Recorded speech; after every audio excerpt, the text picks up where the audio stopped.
ഇനി നോക്കാം കാർഷിക വാർത്തകൾ. ഇന്ത്യയുടെ കാപ്പി കയറ്റുമതിയിൽ വൻ ഉയർച്ച.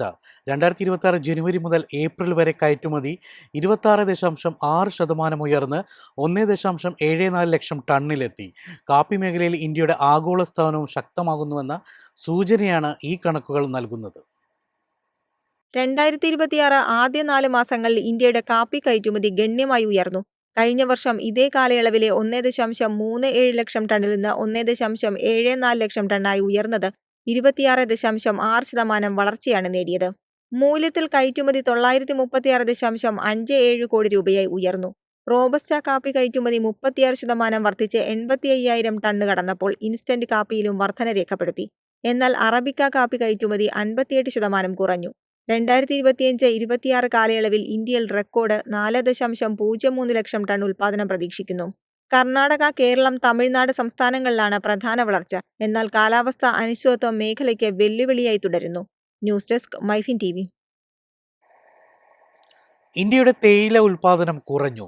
മാർച്ചിൽ ഉൽപ്പാദനം 1.5% കുറഞ്ഞ് 66.86 ദശലക്ഷം കിലോഗ്രാമായി.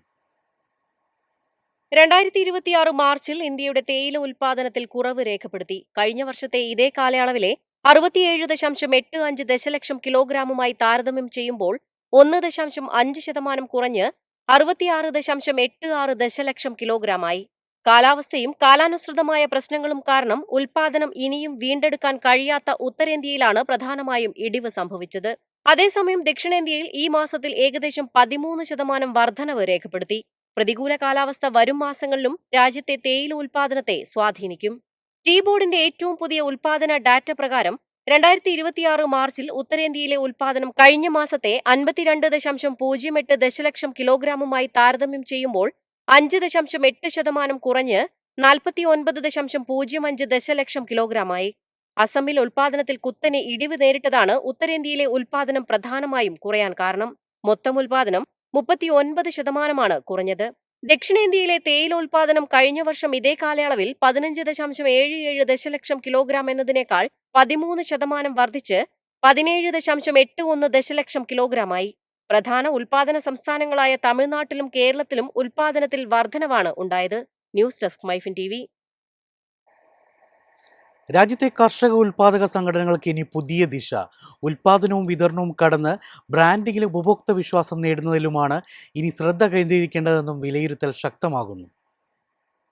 തോട്ടകൃഷി മേഖലയിൽ പ്രവർത്തിക്കുന്ന FPOകൾ കഴിഞ്ഞ വർഷങ്ങളിലായി ശ്രദ്ധേയമായ വളർച്ചയാണ് കൈവരിച്ചത്.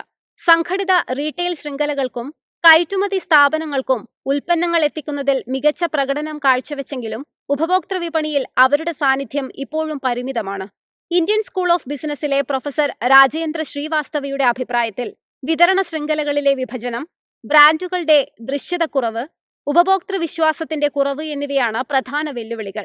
ഇവ പരിഹരിച്ച് ഗുണനിലവാരവും ട്രേസബിലിറ്റിയും ഉറപ്പാക്കി ഉപഭോക്താക്കളിലേക്ക് നേരിട്ടെത്തുന്ന ബ്രാൻഡുകൾ സൃഷ്ടിക്കുകയാണ് ഇനി FPOകൾക്ക് മുന്നിലുള്ള പ്രധാന ലക്ഷ്യം.